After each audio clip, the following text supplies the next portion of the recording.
इस कार्यक्रम के लिए अपना बहुमूल्य समय हमें प्रदान किया है सर। इस कार्यक्रम में माननीय वित्त मंत्री महोदया व आरबीआई गवर्नर हमारे साथ वॉशिंगटन डीसी यूएसए से जुड़े हुए हैं सर, और बैंकिंग व केंद्र सरकार के अधिकारियों के अतिरिक्त 75 डीबीयू से वीसी के माध्यम से केंद्रीय मंत्रीगण, मुख्यमंत्री, राज्य सरकारों के मंत्रीगण, सांसद, एमएलए व कई विशिष्ट अतिथि हमारे साथ सर जुड़े हुए हैं।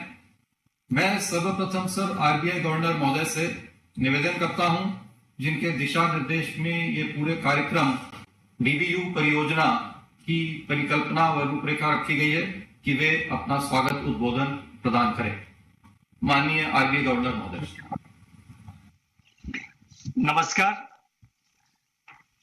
Honorable Prime Minister, Honorable Finance Minister, Honorable Ministers from Central and State Governments, Honorable Chief Ministers, Honorable Members of Parliament and Members of Legislative Assemblies, Officers from Central and State Governments, Deputy Governors of the Reserve Bank, Managing Directors and CEOs of commercial banks, dignitaries and participants from across the country, ladies and gentlemen. It is my proud privilege to welcome the Honorable Prime Minister to this event this morning, when the DBUs are being dedicated to the service of the nation.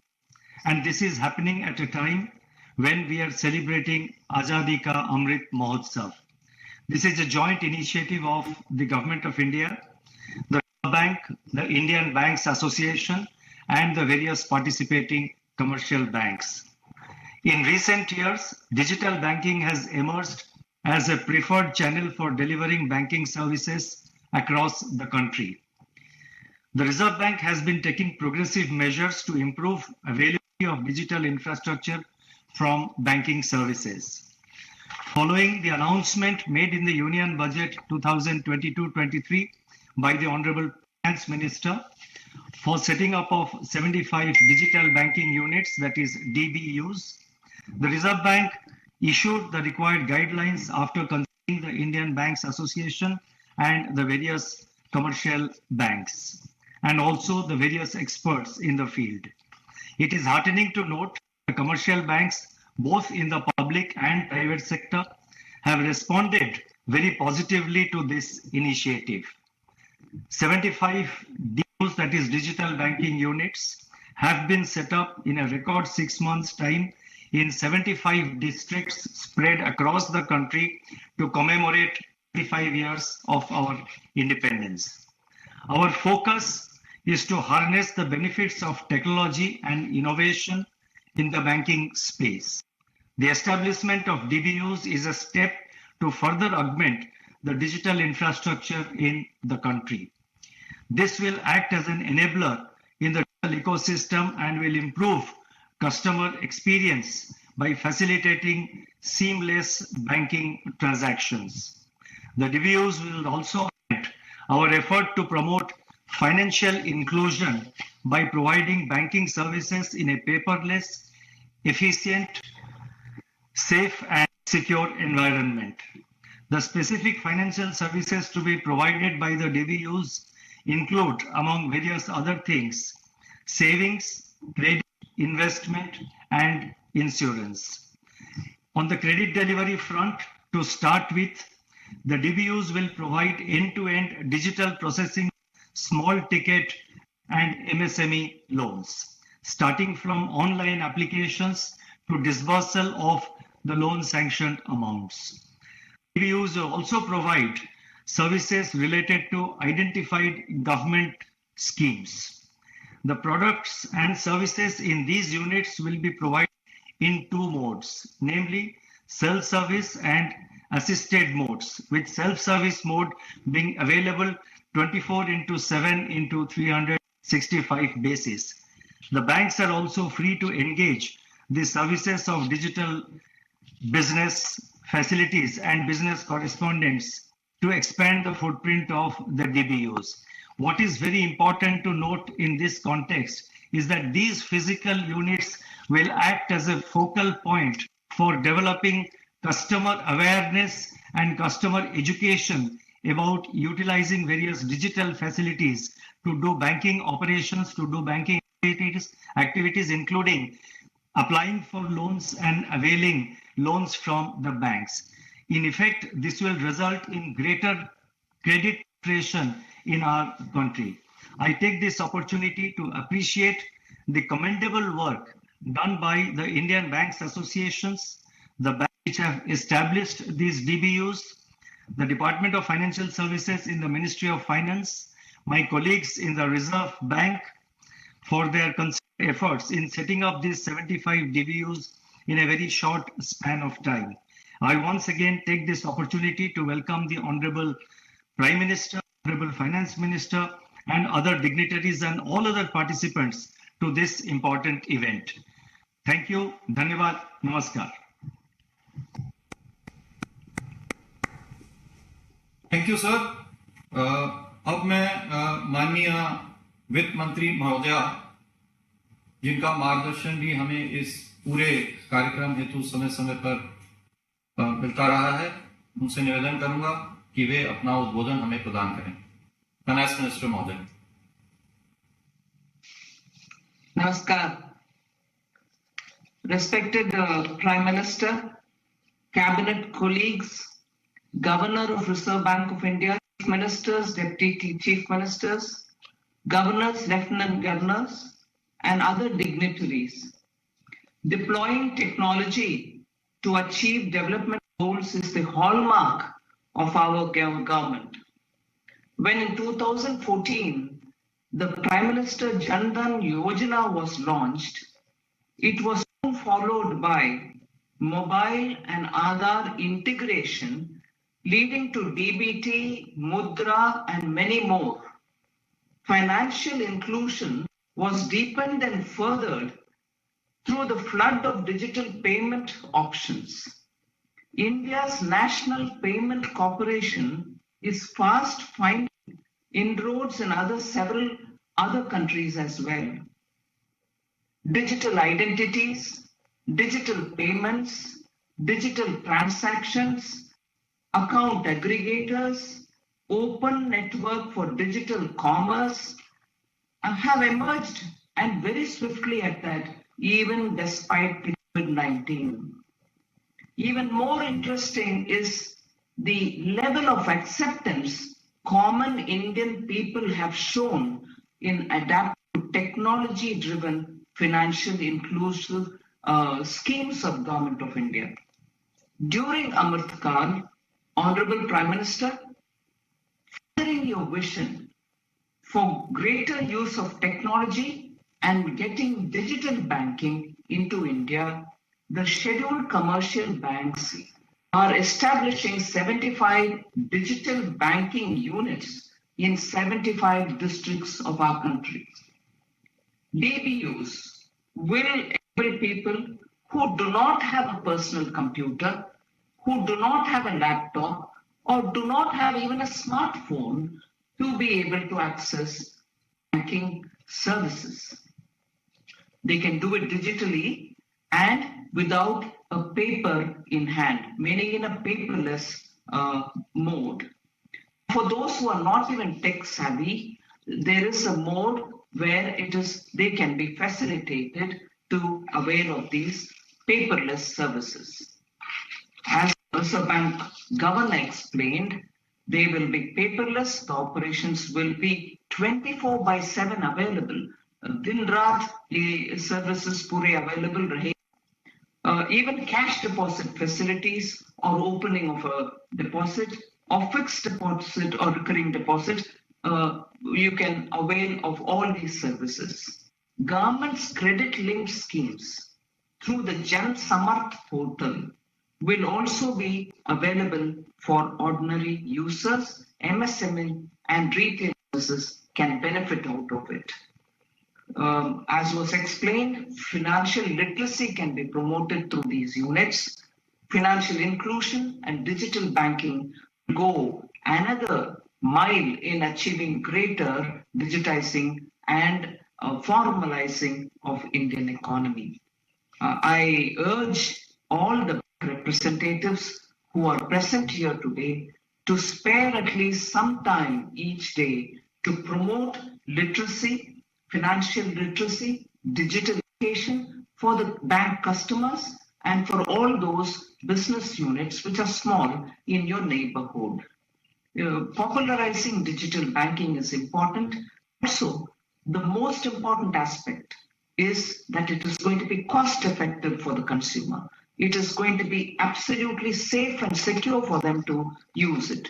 These thoughts will have to be promoted by the bank agents, meaning banking agents, banking correspondents, bank managers, and all officials, so that greater formalization of the Indian economy can be achieved.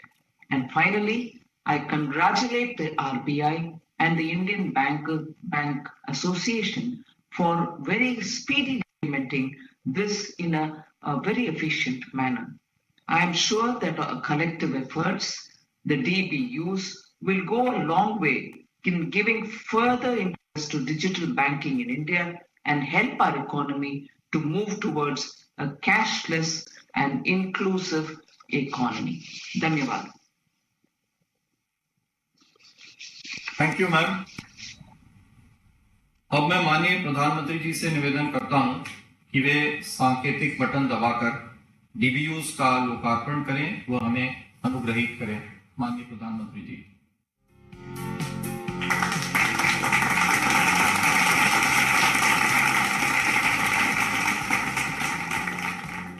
Technology का सही इस्तेमाल पूरी मानवता के लिए कितना क्रांतिकारी है, इसका उदाहरण भारत ने डिजिटल इंडिया अभियान के तौर पर पूरे विश्व के सामने रखा है। माननीय प्रधानमंत्री श्री नरेंद्र मोदी जी के नेतृत्व में डिजिटल इंडिया का संकल्प आज देश को नित नई ऊंचाइयां प्रदान कर रहा है। 8 वर्षों की यह यात्रा देश की जनता के लिए अनेक सुविधाओं को लेकर आई है। आजादी के 7 दशकों तक भी गरीबों के लिए बैंक अकाउंट सुलभ न होने से लेकर पिछले सिर्फ 8 सालों में 47 करोड़ जनधन खाते खुलने की ये यात्रा, हर सुविधा के लिए लाइन लगाने से लेकर जनधन, आधार और मोबाइल की ट्रिनिटी से एक मजबूत डिजिटल वित्तीय इकोसिस्टम की ये यात्रा, कुछ 100 स्टार्टअप से लगभग 80,000 स्टार्टअप्स की ये यात्रा प्रधानमंत्री श्री नरेंद्र मोदी जी के विजन के अनुसार लगातार आगे बढ़ रही है, जहां लक्ष्य सिर्फ एक है, तकनीक का लाभ देश के अंतिम व्यक्ति तक पहुंचे। आजादी के अमृत महोत्सव में माननीय प्रधानमंत्री श्री नरेंद्र मोदी जी के विजन के अनुरूप गो डिजिटल के उद्देश्य के साथ देश के हर कोने में देश के हर व्यक्ति को डिजिटल तकनीक के माध्यम से सभी बैंकिंग सुविधाएं देने के लिए साकार हुई है digital banking unit. Digital banking unit में बैंकिंग से संबंधित सभी कार्य पूरी तरह डिजिटल माध्यम से कागज रहित यानी पेपरलेस, सुगम और सुरक्षित रूप से करने की सुविधा दी जाएगी।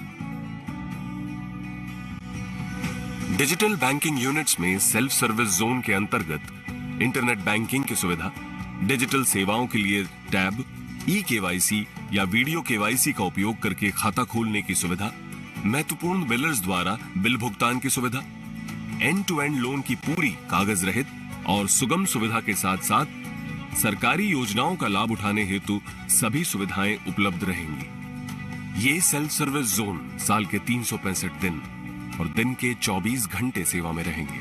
वहीं दूसरी ओर डिजिटल असिस्टेंस जोन में ग्राहकों की ऑनबोर्डिंग, डेबिट कार्ड जारी और अनब्लॉक करना, मोबाइल बैंकिंग और इंटरनेट बैंकिंग सहायता, ग्राहक शिकायतें और शिकायत प्रबंधन, सावधि और आवर्ती जमा खाता खोलने की सुविधा, ग्राहकों के लिए mobile banking, internet banking, debit card, credit card और फास्टैग हेतु डिजिटल किट, और साथ ही व्यापारियों के लिए यूपीआई, क्यूआर कोड, भीम, आधार, पीओएस के लिए डिजिटल किट जैसी सुविधाएं उपलब्ध रहेंगी।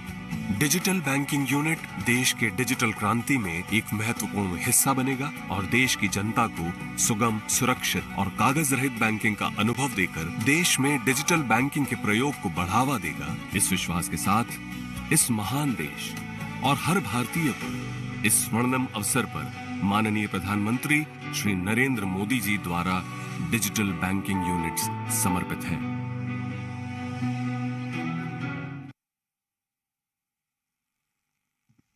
Thank you sir, thank you.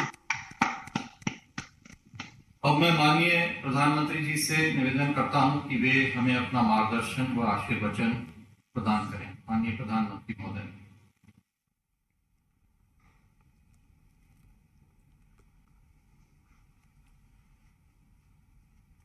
वित्त मंत्री निर्मला जी, केंद्रीय मंत्रिमंडल के मेरे अन्य सहयोगी गण, आरबीआई गवर्नर, विभिन्न मंत्रालयों के सचिव, देश के अलग अलग कोने में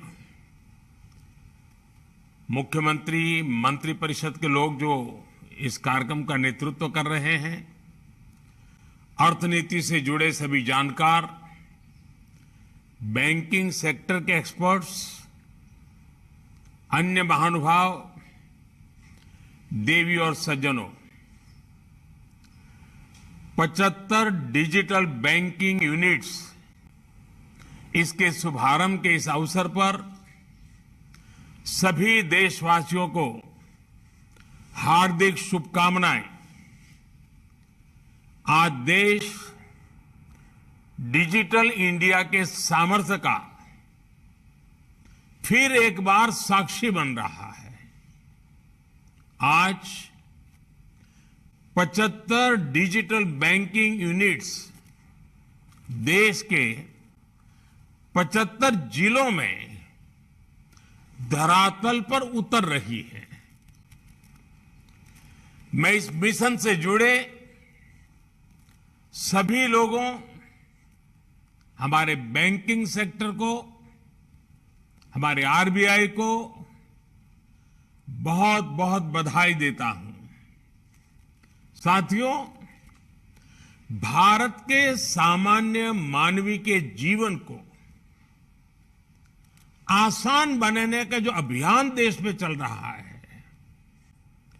डिजिटल बैंकिंग यूनिट्स उस दिशा में एक और बड़ा कदम है। ये सिर्फ एक ऐसी विशेष बैंकिंग व्यवस्था है जो मिनिमम डिजिटल इंफ्रास्ट्रक्चर से मैक्सिमम सेवाएं देने का काम करेगी।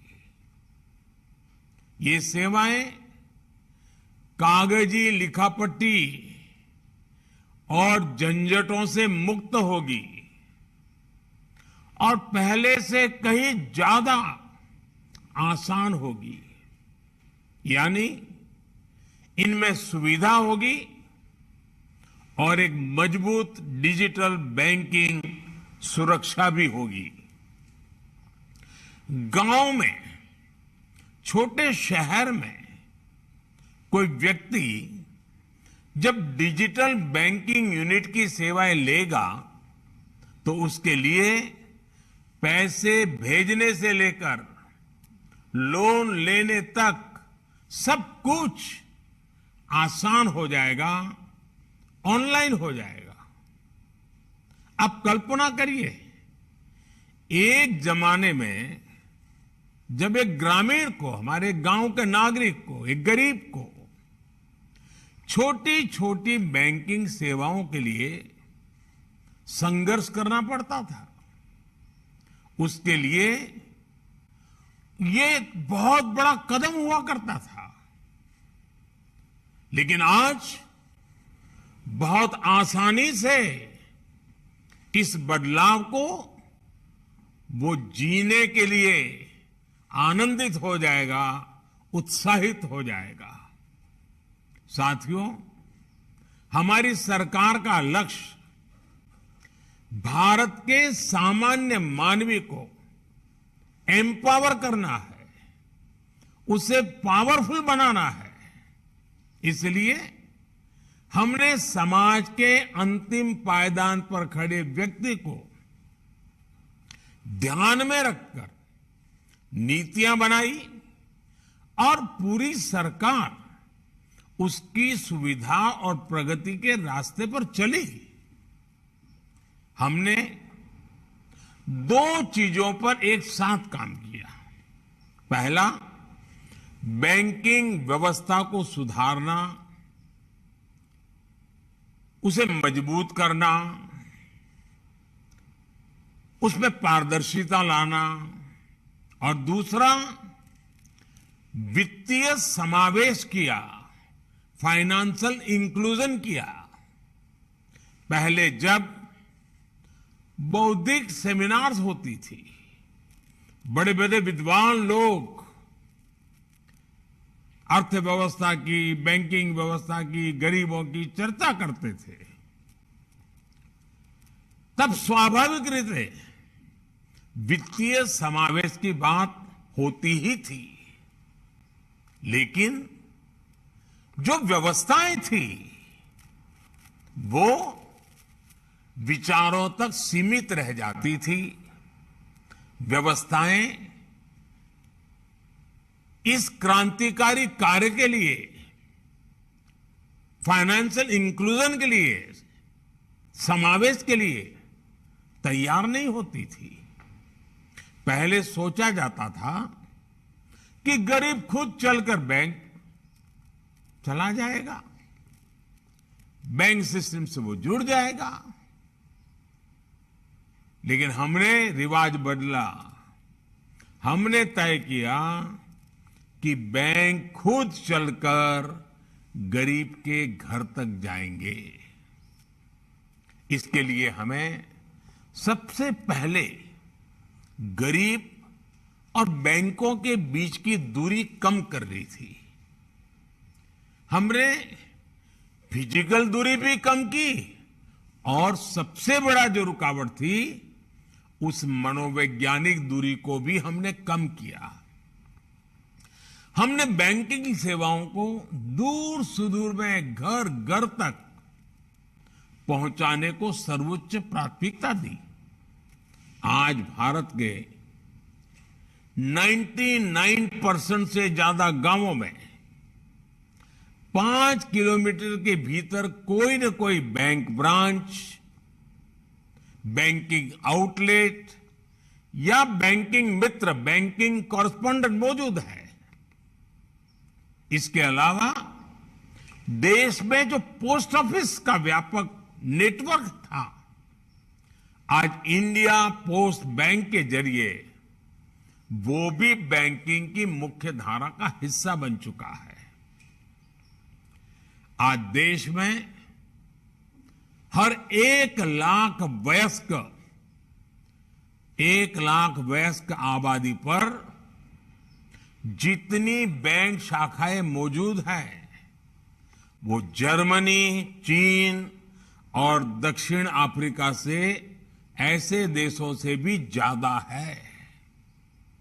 साथियों, हम सामान्य मानवी के जीवन स्तर को बदलने का संकल्प लेकर के दिन रात मेहनत कर रहे हैं।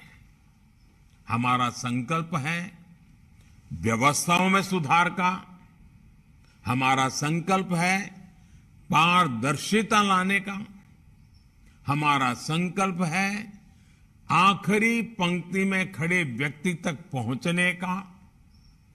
जब हमने जनधन अकाउंट की मुहिम शुरू की तो कुछ आवाजें उठी कि गरीब बैंक खाते का क्या करेगा। यहां तक कि इस फील्ड के कई एक्सपर्ट भी नहीं समझ पा रहे थे कि इस अभियान का महत्व क्या है। लेकिन बैंक खाते की ताकत क्या होती है, ये आज पूरा देश देख रहा है। मेरा देश का सामान्य से सामान्य नागरिक अनुभव कर रहा है। बैंक और बैंक खातों की वजह से हमने गरीबों को बहुत कम प्रीमियम पर बीमा की सुविधा दी। बैंक खातों की ताकत से जुड़ने के बाद गरीबों को बिना गारंटी लोन मिलने का रास्ता खुल गया। बैंक अकाउंट होने की वजह से गरीब लाभार्थियों तक सब्सिडी का पैसा सीधे उनके खाते में पहुंचा। बैंक खातों के जरिए ही गरीबों को घर बनाना हो, शौचालय बनाना हो, गैस की सब्सिडी प्राप्त करना हो, उनको सीधे उनके खाते में दिया जा सका। किसानों को भी तमाम सरकारी योजनाओं से मिलने वाली मदद बैंक खातों की वजह से उन तक आसानी से पहुंचाई जा सकी। और जब कोरोना महामारी का दौर आया तब सीधे गरीब के बैंक अकाउंट में, माताओं बहनों के बैंक अकाउंट में सीधा पैसा पहुंचाया गया। बैंक खातों की वजह से हमारे रेहड़ी पटरी वाले भाई बहनों के लिए स्वनिधि योजना भी शुरू होगा पाई। जबकि उसी दौरान विकसित देशों तक को इस काम में मुश्किलें पेश आ रही थी। आपने सुना होगा, अभी अभी आईएमएफ ने भारत के डिजिटल बैंकिंग इंफ्रास्ट्रक्चर की भूरी भूरी प्रशंसा की है। इसका श्रेय भारत के गरीबों, भारत के किसानों और भारत के मजदूरों को जाता है, जिन्होंने नई तकनीकों को हिम्मत के साथ, समझ के साथ अपनाया, उसे अपने जीवन का हिस्सा बनाया। साथियों, वित्तीय भागीदारी जब डिजिटल भागीदारी से जुड़ जाती है तो संभावनाओं का एक नया विश्व खुलने लग जाता है। यूपीआई जैसा बड़ा उदाहरण हमारे सामने है और भारत इसके लिए गर्व करता है। यूपीआई अपने तरह की दुनिया की पहली टेक्नोलॉजी है, लेकिन भारत में आप इसे शहर से लेकर गांव तक, शोरूम हो या सब्जी का ठेला, हर जगह आप उसे देख सकते हैं। यूपीआई के साथ ही अब देश के जन सामान्य के हाथों में रुपे कार्ड की ताकत भी है। एक समय था जब क्रेडिट या डेबिट कार्ड एक एलिट व्यवस्था मानी जाती है, बड़े समाज के रईसों की व्यवस्था मानी जाती थी। कार्ड भी विदेशी होते थे, उन्हें इस्तेमाल करने वाले भी बहुत गिने चुने लोग होते थे और उनका इस्तेमाल भी वैसी ही चुनिंदा जगहों पर ही होता था। लेकिन आज भारत में 70 करोड़ से ज्यादा रुपे कार्ड सामान्य मानवी के पास है। आज भारत का स्वदेशी रुपे कार्ड दुनिया भर में स्वीकार किया जा रहा है। टेक्नोलॉजी और इकोनॉमी का ये जोड़ एक और गरीब की गरिमा और मध्यम वर्ग को बहुत बड़ी ताकत दे रहा है, तो साथ ही देश के डिजिटल डिवाइड को, उसे भी खत्म कर रहा है। साथियों, जैम यानी जनधन, आधार और मोबाइल की त्रिशक्ति ने मिलकर एक बड़ी बीमारी का इलाज भी किया है। ये बीमारी है भ्रष्टाचार की बीमारी है। पैसे ऊपर से चलते थे, लेकिन गरीब तक पहुंचते पहुंचते गायब हो जाते थे। लेकिन अब डायरेक्ट बेनिफिट ट्रांसफर यानी डीबीटी के जरिए पैसा जिसके नाम से निकलता है उसके खाते में पहुंचता है, उसी समय पहुंचता है। अलग अलग योजनाओं में अब तक डीबीटी के जरिए 25 लाख करोड़ रुपए से ज्यादा की राशि ट्रांसफर की जा चुकी है। और कल भी मैं देश के करोड़ों किसानों को वैसे ही 2,000 रुपए वाली किस्त भेजने वाला हूं। भाइयों और बहनों, भारत की इस डीबीटी और डिजिटल ताकत को आज पूरी दुनिया सराह रही है। हमें इसे आज एक ग्लोबल मॉडल के रूप में देखा जा रहा है। वर्ल्ड बैंक तो अब यहां तक कह रहा है कि भारत डिजिटाइजेशन के जरिए सामाजिक सुरक्षा निश्चित करने के मामले में लीडर बन चुका है। टेक्नोलॉजी वर्ल्ड के सफलतम लोग भी, टेक्नोलॉजी की दुनिया के जो महारथी हैं, वे लोग भी भारत की इस व्यवस्था की भरपूर सराहना कर रहे हैं। उसकी सफलता से वे स्वयं भी अचंभित है।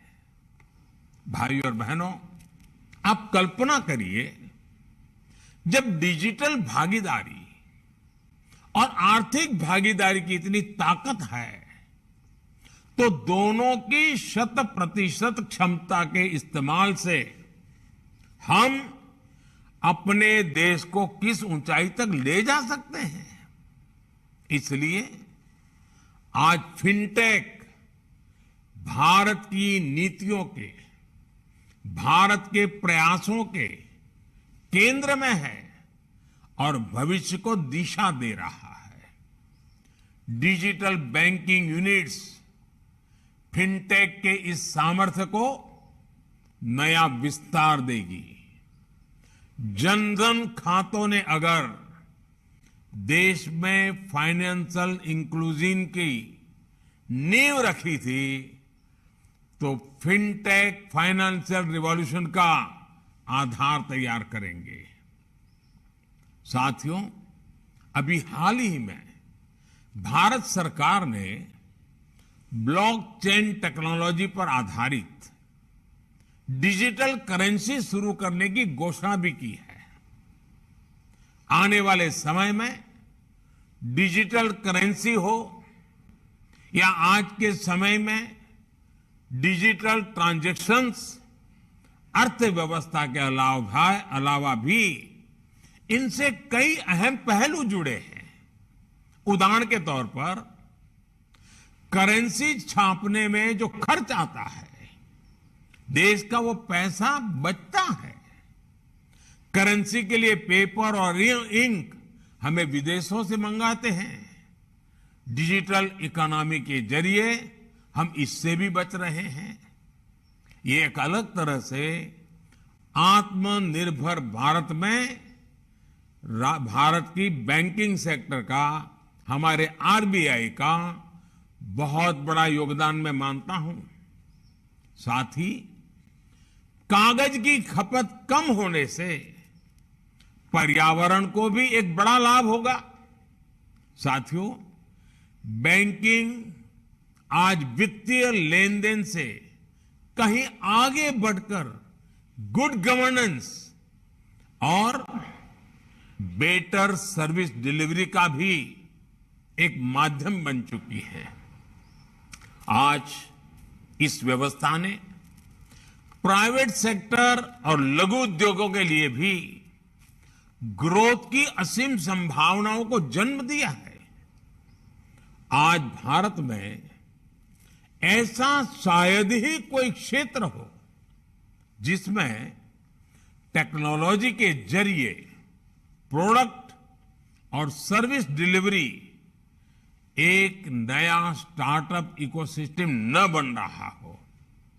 आप देखिए, आज आपको बंगाल से अगर शहद चाहिए हो या असम से आपको बैम्बू प्रोडक्ट की जरूरत हो, अगर आपको केरल से हर्ब चाहिए हो या लोकल रेस्टोरेंट से कोई पसंदीदा चीज खाने के लिए मंगवानी हो, या फिर आपको कानून से जुड़ी सलाह की जरूरत हो, हेल्थ के लिए कोई सलाह की जरूरत है, या गांव में बैठे किसी युवा को शहर के किसी टीचर से क्लास लेनी हो, डिजिटल इंडिया ने वो सब मुमकिन कर दिया है जिसकी हम कुछ साल पहले कल्पना भी नहीं कर सकते थे। साथियों, डिजिटल इकोनॉमी आज हमारी इकोनॉमी भी और हमारे स्टार्टअप वर्ल्ड की भी मेक इन इंडिया और आत्मनिर्भर भारत की बहुत बड़ी ताकत है। आज हमारे छोटे उद्योग, हमारी एमएसएमईज जैम जैसी व्यवस्था के जरिए सरकारी टेंडरों से भी भागीदारी कर रहे हैं।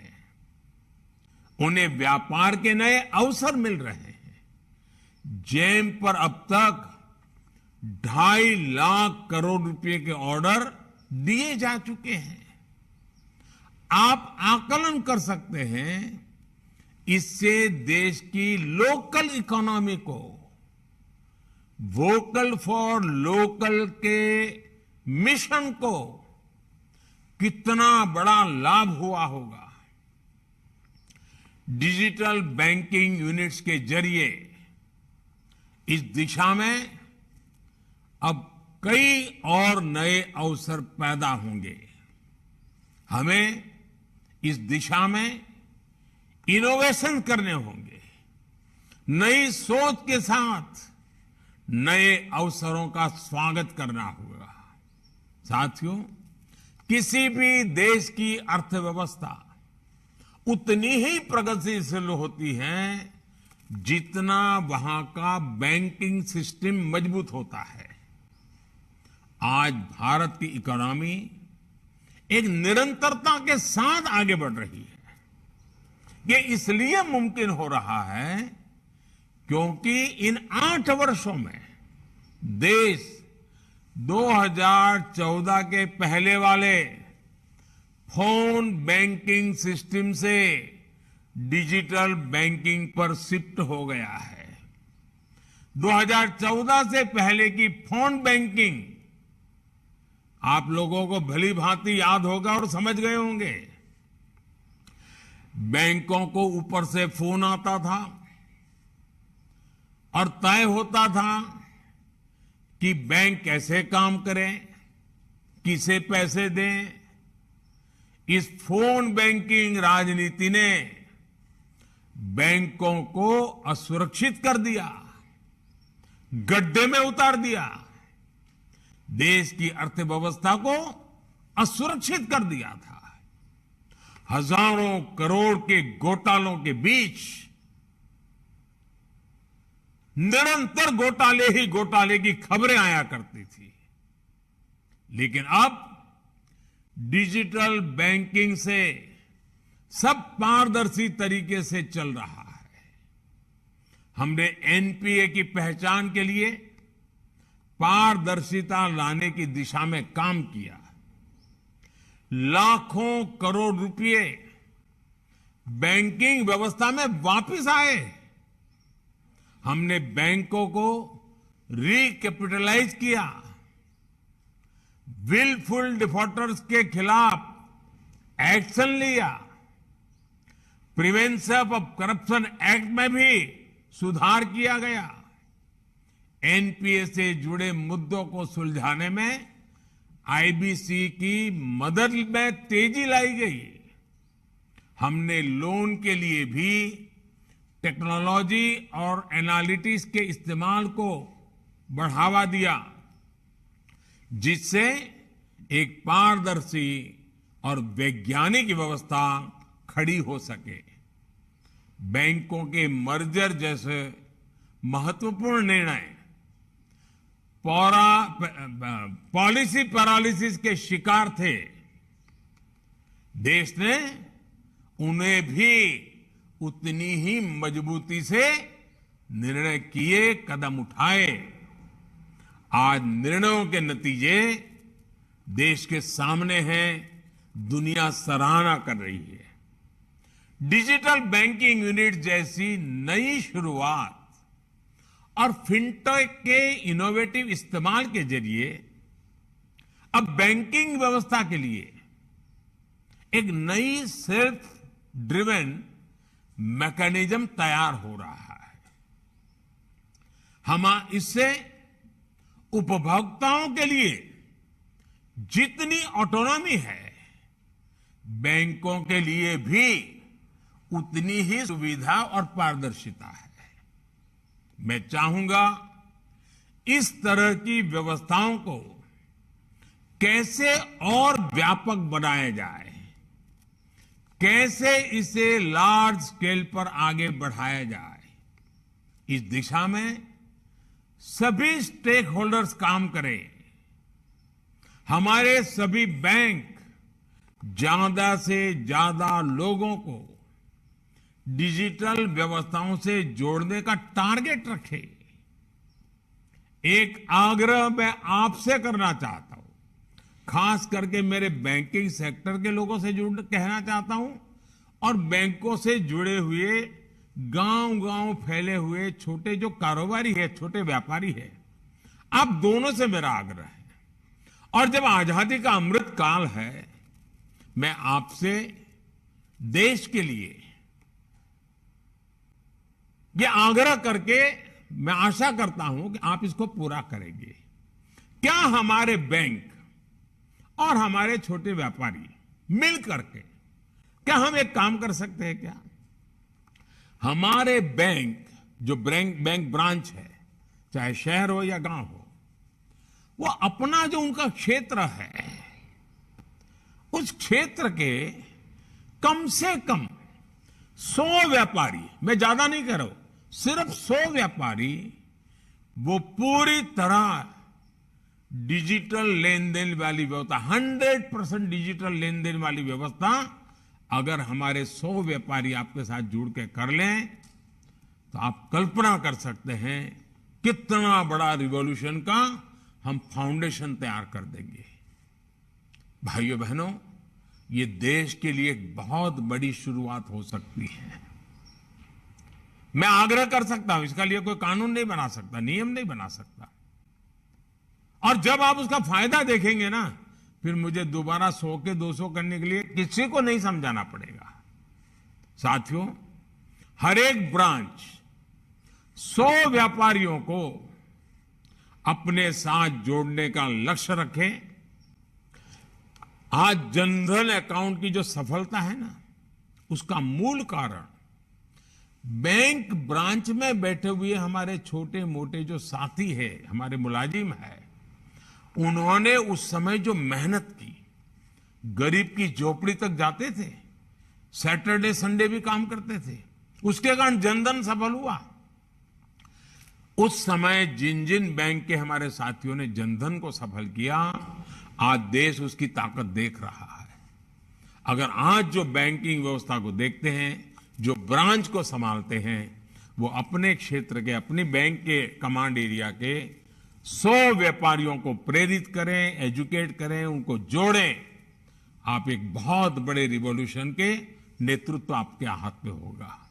मुझे विश्वास है ये शुरुआत हमारे बैंकिंग सिस्टम और इकोनॉमी को एक ऐसे मुकाम पर ले जाएगा जो फ्यूचर रेडी होगा और ग्लोबल इकोनॉमी को लीड करने की काबिलियत रखेगा।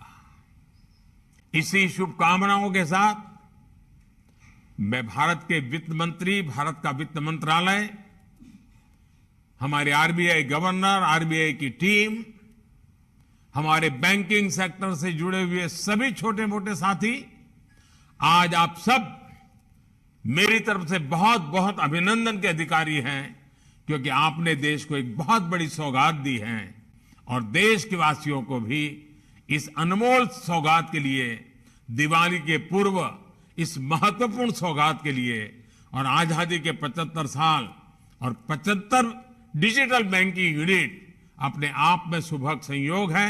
बहुत बहुत शुभकामनाएं, बहुत बहुत धन्यवाद।